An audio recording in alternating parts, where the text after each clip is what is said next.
All right, just got the first question. Raise your hand, but then wait for the mic to get to you. First question.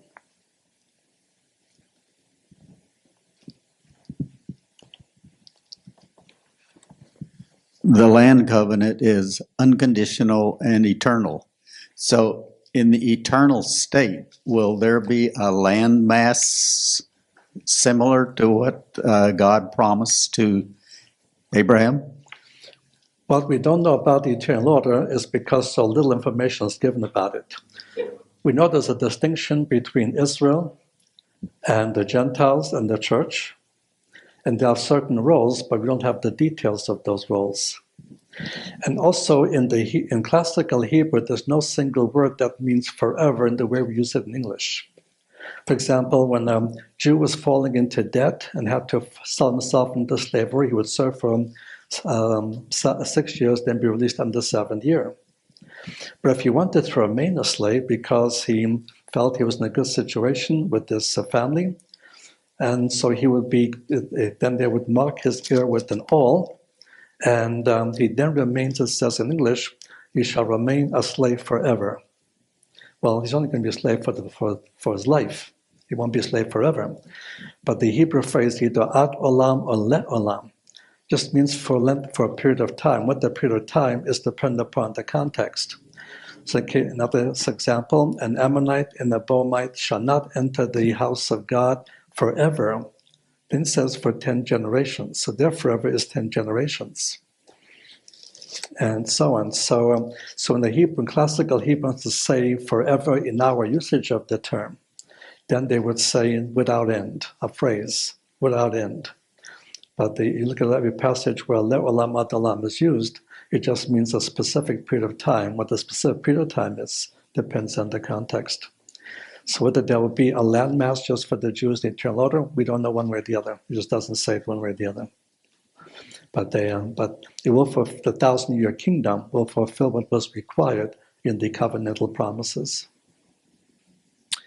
One more question. The information in the footsteps of the Messiah and Yeshua, the life of Messiah, is that similar information? Well, the footsteps of the Messiah is a study of Bible prophecy in all aspects. The prophecy of the nations, the prophecies of the church, the prophecies of Israel, but it focuses only on the prophetic element, and not just for Israel, but for other things. So the only where it overlaps with the other book is in the area of Israel future. But otherwise, it won't be overlapping. When you were speaking about Jeremiah 31, it sounded like you were making that all in the future with the national salvation of Israel. How does that Jeremiah 31 equate to Christ and the covenant he made at Passover? Well, the blood covenant was when he died on the cross.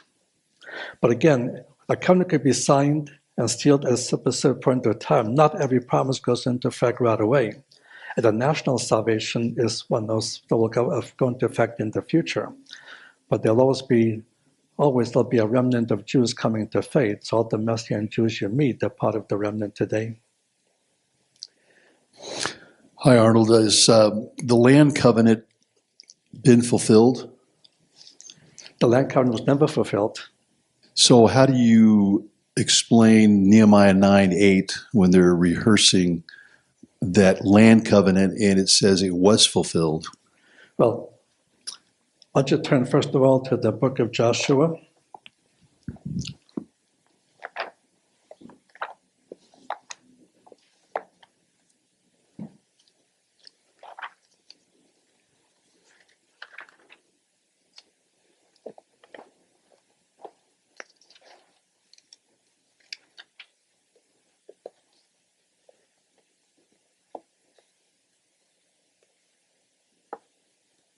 Now look at Joshua chapter 11 and verse 23. Joshua 11, verse 23.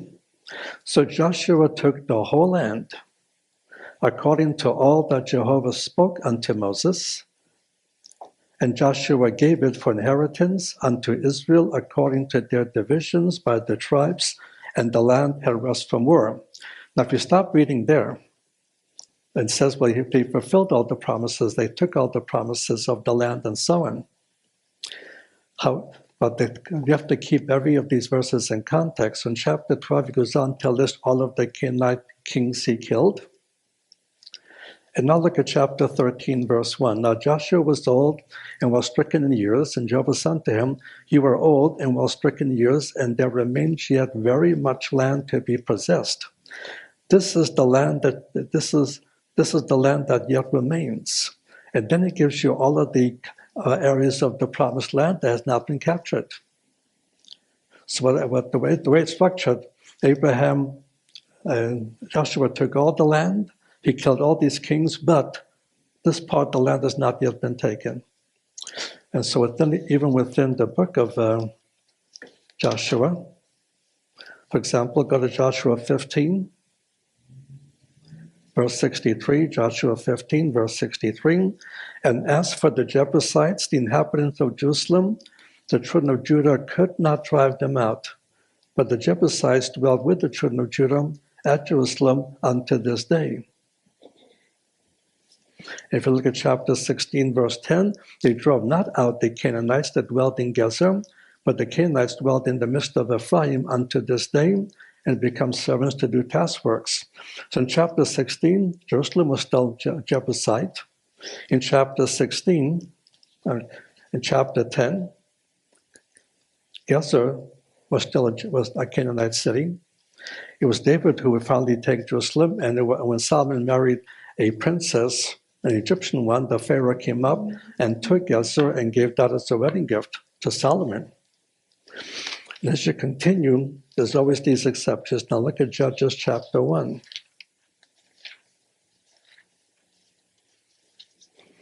Because after a 7-year national war,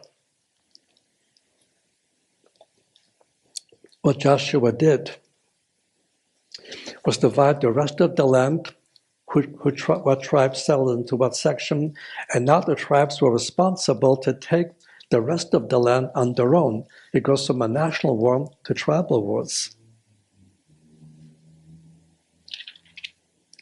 But now look, well, for one exception after the other. Verse 27, Manasseh did not drive out the inhabitants of Beit Shah and its towns, nor of Tanakh and its towns, nor the inhabitants of Dor and its towns, nor the inhabitants of Eblaim, and so on.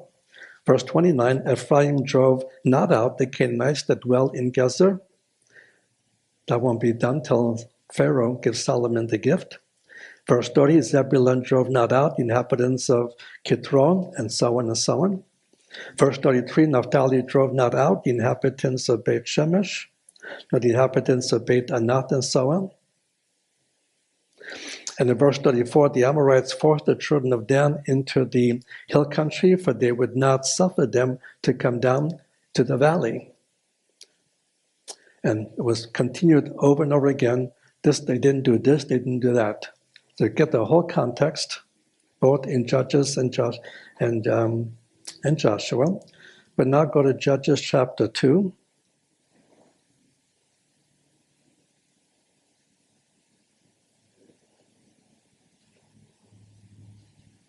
And look at verse 22. I'll go to verse 21. I also will not henceforth drive out any from before them of the nations that Joshua left when he died, that by them I may prove Israel whether they will keep the way of Jehovah to walk therein as the fathers did keep it or not. So Jehovah left those nations without driving them out hastily. And notice the last phrase, neither delivered he them into the hand of Joshua. So you have a contradiction between the book of Joshua and the book of Judges, or you have to understand that statement could be made that sounds all-inclusive, but if you look at the context, that cannot be all-inclusive, too many exceptions. And this has never happened and will not happen until the Messianic kingdom. And the Nehemiah passage the same way, it gives you a basic statement. If you look at the context, who are they working under? Who's ruling the land? Not the Jews, but the Medo-Persians. And they were there by the grace of the Medo-Persians. So the context is everything. The people know the context that can make it say what it wants to say. Question? Any other questions?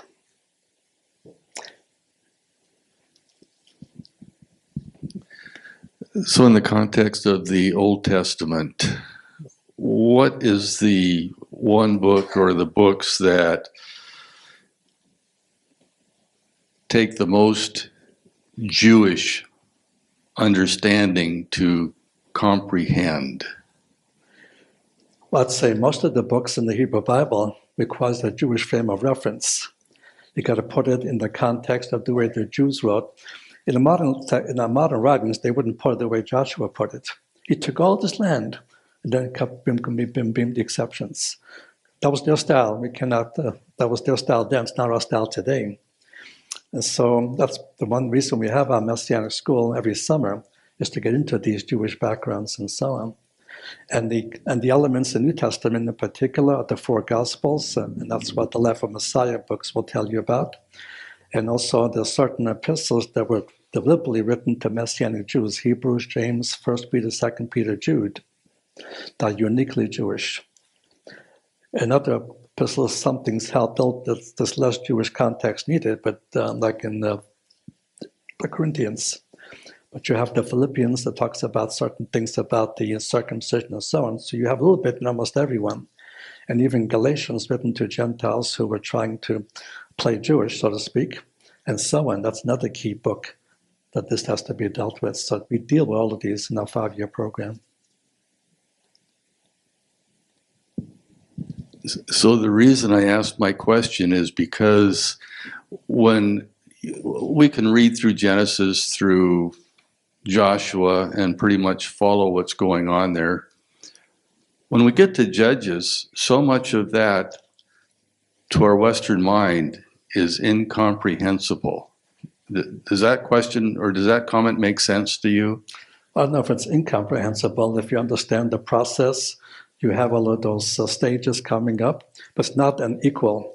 As you see the circles, they're slowly going downward and downward and downward and downward as the Jewish people take on more practices of the Canaanites, which they were to expel, not to begin to imitate. So it's not that difficult, but once you understand the basic Jewish frame of reference, it becomes a lot easier. Only a few Christian schools teach it. For example, Moody Bible Institute has a very, very good Jewish studies department. Tyndale Seminary in Fort Worth, they have a Jewish studies department. Biola College has it, but the seminary doesn't have it. Dallas Seminary, where I went to school, didn't have it, and so on. And so it's sad, but they don't understand the importance of it. Question? Any other questions? Just throw it.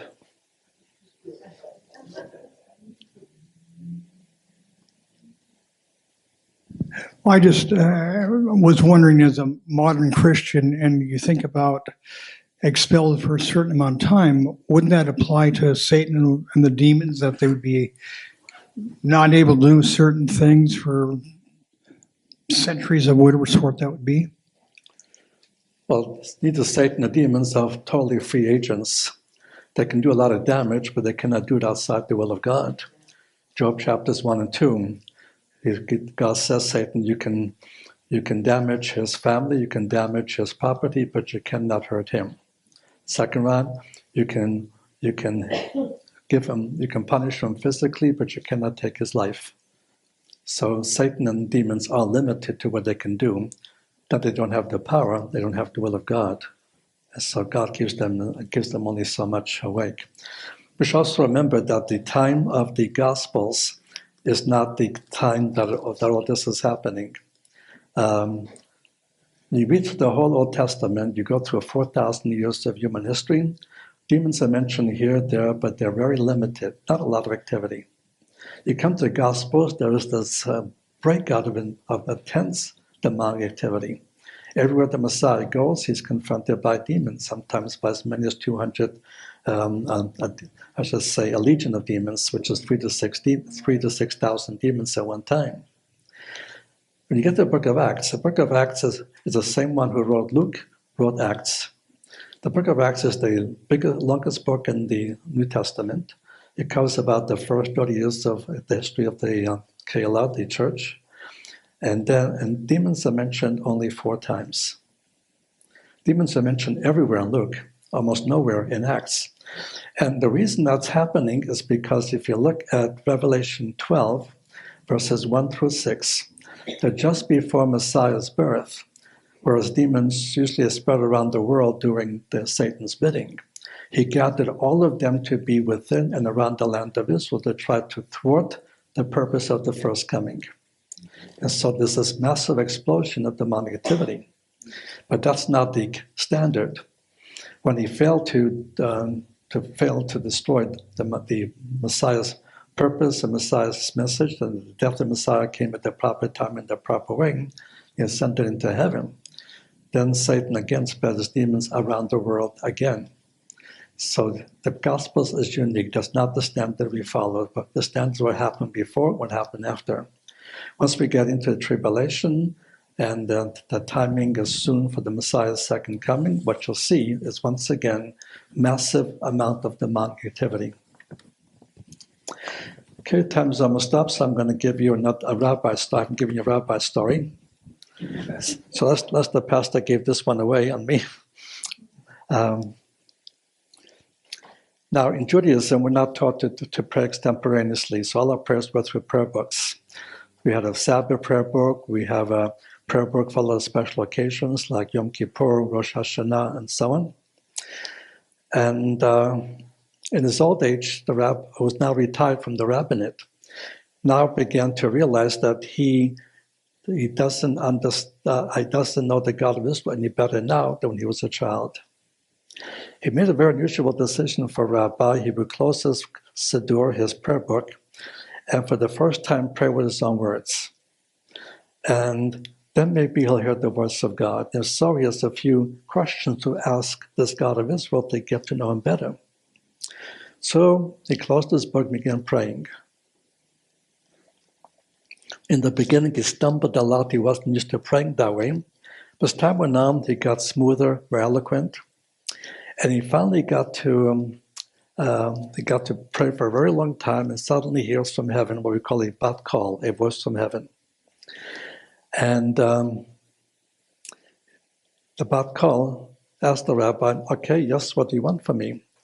Rabbi says, I want to ask you just a few questions to get to know you better. And so God says, okay, ask me. Well, my first question is, what does time mean to you? And God says, to me, time is like this. 1 second is like 1,000,000 years. 1,000,000 years like 1 second. Rabbi says, my second question is, what does money mean to you? And God says about the same. To me, $1 million is like 1 penny. 1 penny to me is like $1 million. Rabbi says, in that case, I have a third question. May I please have 1 of your pennies? And God said, of course, just wait 1 second.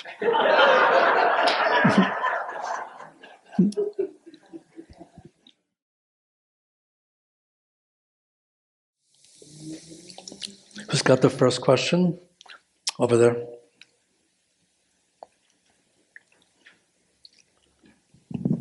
I'm not sure if I heard you correctly. Did you say that the 666 mark would only be for Gentiles? Right, because in the program of tribulation, Satan, using the Antichrist, is targeting the Jews for total annihilation. You're not giving the Jews to take the mark and make a living. That's going to be given only to Gentiles. The similar happened under Nazi Germany when they captured Poland. The Polish Gentiles were given new ID cards with the swastika on it, but the Jews were given ID cards with no swastika because they were targeting the Jews for the Holocaust. And it's the same thing that happen in the future and more on a worldwide level. Question? I'm just wondering what the replacement theologians do. with Romans 9, 10, and 11, which describes Israel in the past, Israel contemporary to Paul, and Israel in the future. And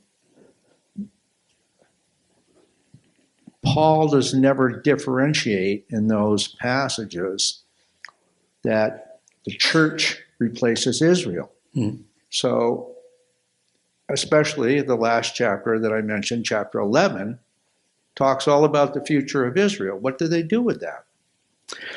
You're correct, but you're correct only because you're taking the Bible literally. What they do is just simply what they don't like, they allegorize it away. So although Israel is mentioned 11 times in Romans 9 through 11, and they all agree that 10th of time is talking about ethnic Israel, but when it gets to the verse about all Israel being saved, they claim that's really the church. All of a sudden, the meaning of Israel changes. So you have to understand that they're not limiting themselves to what the text says in context. They're allegorizing and synthesizing everything else to avoid the conclusion that you and I both have reached. That's where they're coming from.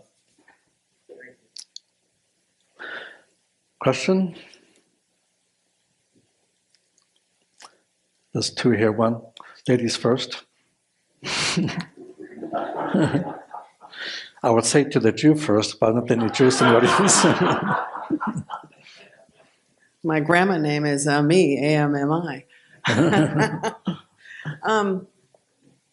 I've gotten to the place in my walk with the Lord where I don't agree with people who say salvation is the key to Christianity, everything else is secondary, and we shouldn't, like, for instance, decide to move from a church that believes in replacement theology. What are your thoughts on that?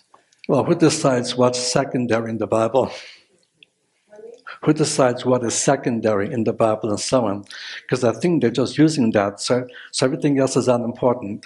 I will agree the salvation of the individual is on top of the line, but that doesn't make other elements in the Bible not important. And so if a church is teaching that something clearly contradicts the Bible, that's sufficient reason to leave, even have the right on salvation. There's more to the Bible than just that. Under the Roman number 2, you said something about under the bond of the covenant. Could you elaborate on that a little bit? Well, in chapter 37, he says he'll bring them into the bond of the covenant. So he'll pour out his wrath upon them. He'll remove all of those who don't believe in the Jewish community.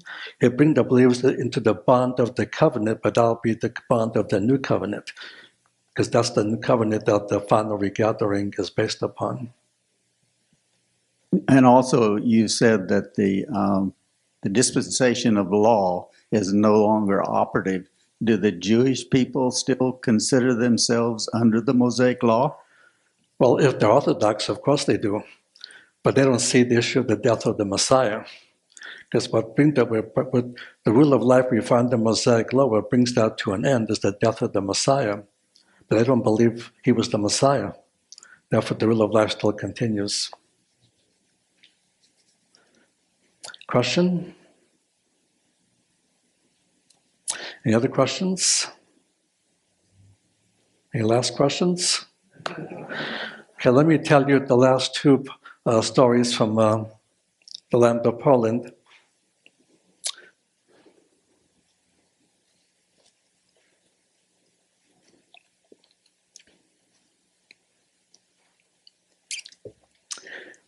The synagogue in East Europe, all over the place, and including Helm, you would have the synagogue. Next to the synagogue, you would have the Jewish school connected to the synagogue. But the synagogue school was getting very crowded, and they needed to expand the facility. So Rabbi hired several workers from Helm to expand the schoolroom. And while they were working, he decided to go out and see how they were doing. And what he noticed is that he would notice an orchid pull out a nail, look at it, and hammer it in. He pulls out another nail and looks at it and throws it away. So some nails he hammered in, but some nails he threw away. Rabbi asked the man, "Why are you throwing these good nails away?" Ben says, because when I pull the nail out of the bag and look at it, they sometimes put the head at the wrong end of the nail, and I can't hammer in that way. No, says the rabbi, you don't understand. These are for the other side of the building.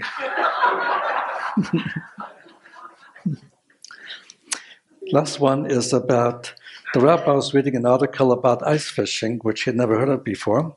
Poland is quite north, so there's the lakes there get very frozen, and there's many good kosher fish in those lakes.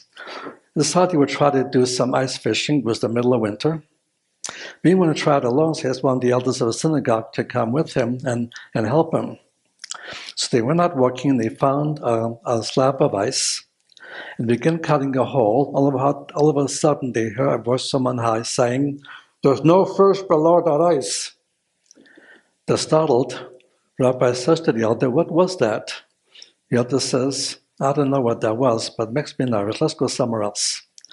They go elsewhere and start cutting a second hole. And again they heard the voice, "I said there was no fish below the ice." And the rabbi says to the elder, "Do you think that's God speaking?"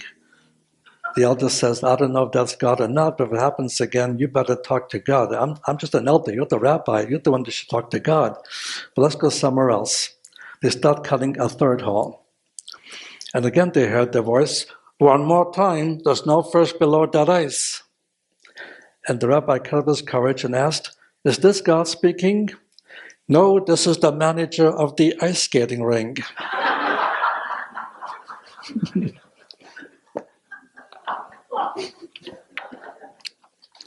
Tomorrow, more rabbi stories. Oh, this book that you'll see, I'm going to put it back in the book room. This is our prophecy book, and the main emphasis here is the chronological sequence of all prophetic events. So if you're interested in all the stuff we dealt with tonight, it's all in here, and all about the other prophecies, and it emphasizes in what sequence these prophecies will be fulfilled. So that's available in the back book room.